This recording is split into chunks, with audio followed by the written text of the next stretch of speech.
Verdugo. ¿Cómo estás, Ángel? Buenos días. Pues martes todavía puedo decir una mentirita. Muy bien, Pascal, ¿no? Muy bien. Buenos días a quienes nos escuchan en este momento. Antes de entrar al tema de hoy, Pascal, quiero recomendar, sobre todo para aquellos que hablan sin el menor conocimiento de lo que ha pasado en nuestro país, prácticamente de los años 80 a la fecha. Es decir, aquellos que hablan, no, que el periodo del neoliberalismo, ya saben quién ha hecho bandera de eso. El Centro de Estudios de las Finanzas Públicas de la Cámara de Diputados acaba de publicar, pueden entrar sin ningún problema a la página de la Cámara de Diputados y allá a la izquierda dice Centros de Investigación, ponen Centro de Estudios de las Finanzas Públicas y ahí van a encontrar un documento que se llama Series Históricas de Indicadores Macroeconómicos de México al año 2018. Es una recopilación de un conjunto de indicadores, Pascal, que para todos aquellos que hablan sin el menor conocimiento de causa, sea por edad, personas, vamos a decir, no vivieron así que no vivieron esa etapa precisamente, valdría la pena porque viene desde el Producto Interno Bruto, inflación, balanza de pagos, exportaciones, importaciones, precio de la mezcla de petróleo, volumen de extracción diario de petróleo, etcétera. Es un acervo de datos, Pascal, porque muy importante y presentado de una manera muy didáctica, muy clara y ya digerida y bien presentada la información y los datos, porque esto ayudaría a muchos a entender que ese juicio insensato, por decirlo menos, el neoliberalismo no tiene el menor sustento, Pascal. Quien revisare de manera objetiva lo que se ha transformado este país de 1982 a 2018, se iría para atrás, Pascal. Los números son inobjetables, ahí están. Que mayor pobreza, que esto, que revisen los números antes de hablar. Es una de las grandes ventajas que tiene el Congreso de la Unión, Pascal, tener este tipo de centros donde al margen de filiación partidaria arrojan documentos como este. Tienen una gran cantidad de documentos. Hay uno que a mí particularmente me interesa mucho en estas épocas, que lo revisamos el viernes pasado sobre los precios de la mezcla mexicana de exportación, donde te van dando semana a semana el dato, de tal manera que aquellas personas que pierden más tiempo en criticar sin elementos cualitativos y cuantitativos, perderían menos tiempo si entran a la página del Centro de Estudios de las Finanzas Públicas, se suscriben a sus boletines y a su correo les llegaría prácticamente todos los días esta información. Incluso este documento es un documento largo por la gran cantidad de indicadores que maneja. Pero, a ver, alguien que ya tiene un prejuicio, pues... Estoy de acuerdo. Contra eso nada se puede hacer. Pero de alguna manera, pues, es decir, muchas veces... Si grandes perversos se han convertido, pues ¿por qué no alguien que tiene un prejuicio en contra de las economías de mercado, pues al menos que empiece a agarrar aquí y diga y vea, y oye, aquí está el Producto Interno Bruto, aquí está la inflación, aquí está esto, y eso quizá ayudaría a que al menos moderare las tonterías que dice en torno a la economía. Muy bien. Ya pasó el comercial al Centro de Estudios de las Finanzas Públicas. Creo que vale la pena hablar de esas cosas, Pascal, porque son elementos, son insumos que ayudan a los estudiosos y también a los interesados en el desempeño de la economía y particularmente en este gobierno cuando se ha anatematizado esos 6 sexenios de 1982 a noviembre del año 2018. Por eso creo que lo traje a colación este documento que ayer se subió a la página del Centro de Estudios de las Finanzas Públicas. Vayamos ahora a lo que, ese tema del cual todo el mundo habla, que la carta de acá, que la carta de acá. Yo les decía ayer a un amigo, le dije, mira, no más falta que estemos analizando el contenido de la carta Eufemia, pues, porque ya hay cartas van, cartas vienen, pero un hecho permanece, Pascal. No hay ni siquiera organizada bien la Guardia Nacional para poder desplegar en condiciones de seguridad. Pues no iba a mínima. entrar operación a finales de mes. Así ¿no? es, pues el 30 de junio, Sí. ¿no? Entonces dice uno, a ver, ¿qué es lo que está pasando? Porque todavía están... Claro, pues no están pintando los vehículos del ejército para que aparezcan Pero ahora. más aún, están entrenando al personal, Efectivamente, reclutando. no hay nuevos. Van a ser la misma policía, el policía militar, el miembro de la Policía Federal, de la Policía Naval, son los que van a ir. Pero además, Pascal, a un terreno donde no es el normal en que se desempeñaría un cuerpo sin entrenamiento, donde no hay instalaciones, donde no hay seguridad. Es decir, dice uno, esto te da una idea, Pascal, de la falta de seriedad que tenemos como gobierno. Y no es privativo de este gobierno también, que no diga, no, es que usted, que López y que ya sabe que... No, esta es la constante desde que llegó Hernán Cortés, Pascal. La improvisación, el firmar un documento y olvidarnos y lo que sigue, y siempre trabajando en la inmediatez. Por eso me acuerdo yo cuando estábamos en programación y presupuesto, había un chiste negro que corría ahí que decía que todo mexicano que vea más allá de las próximas 72 horas es traidor a la patria. Van a Washington y firman esto y esto, cuando no hay algo concreto para soportar ese compromiso. Pero luego está la otra parte, Pascal, que por fortuna ya... A ver, pero para evitar los aranceles tú no hubieras prometido lo que fuera. No, mira, te voy a decir lo siguiente.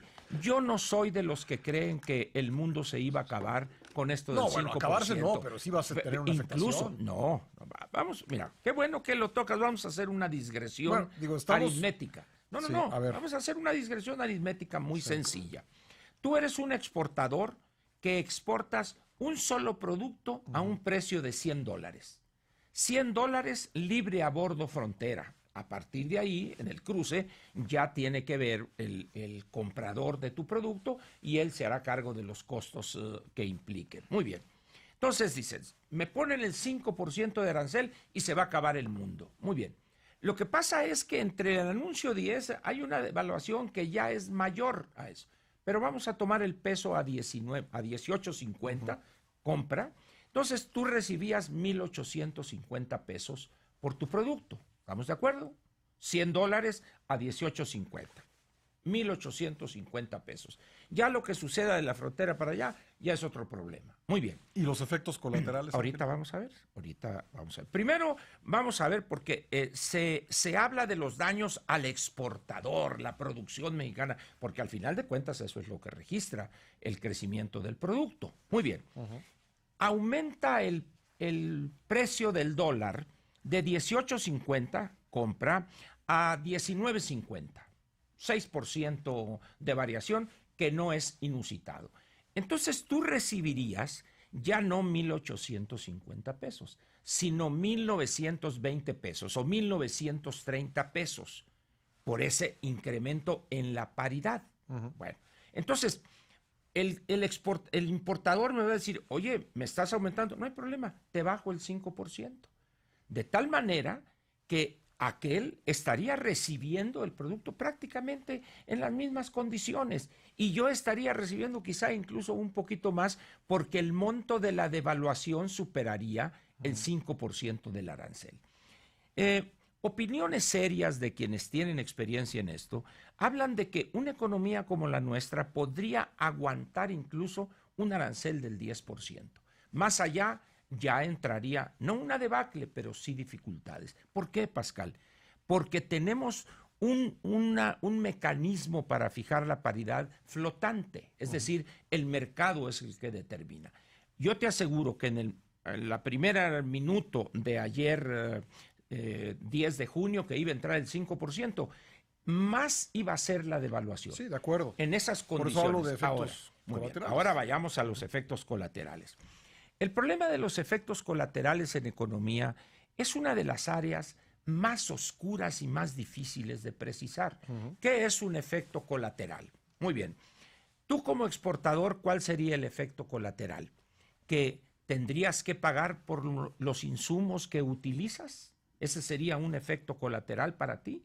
¿O cuál sería el efecto colateral? No, yo estoy pensando en efectos colaterales ¿Como cuáles? de mayor calado. Estoy pensando porque ya ha sucedido la inflación que ha generado la variación en el tipo de cambio. Muy bien. Entonces, pero eso, la variación en el tipo de cambio y el efecto en la tasa del crecimiento de los precios, eso y en las tasas de interés de los créditos se da en una economía abierta con un mecanismo libre de fijación de la paridad, suban los aranceles o no.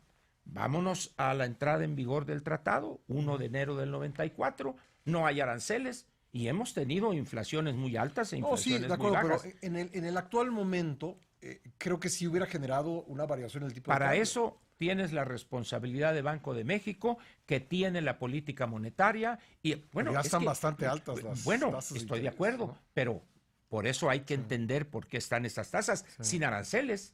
El hecho de que tengamos 8.75, una cosa así, entonces dice uno, bueno, ¿y por qué subió si los aranceles no han variado? Por eso digo que el tema o el concepto de efectos colaterales es un poco inasible.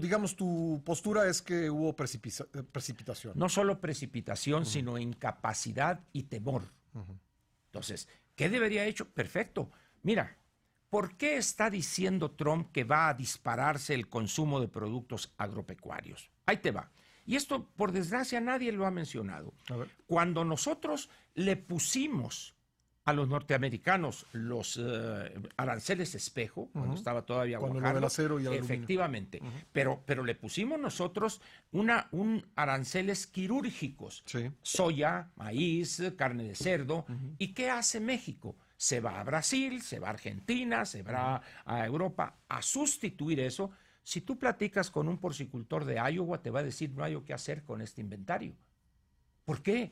Porque en ese momento yo estoy comprando... Yo he oído otra cosa, que no tengo los datos, pero he oído que los productores estaban, no solamente lo de México, sino lo de China también.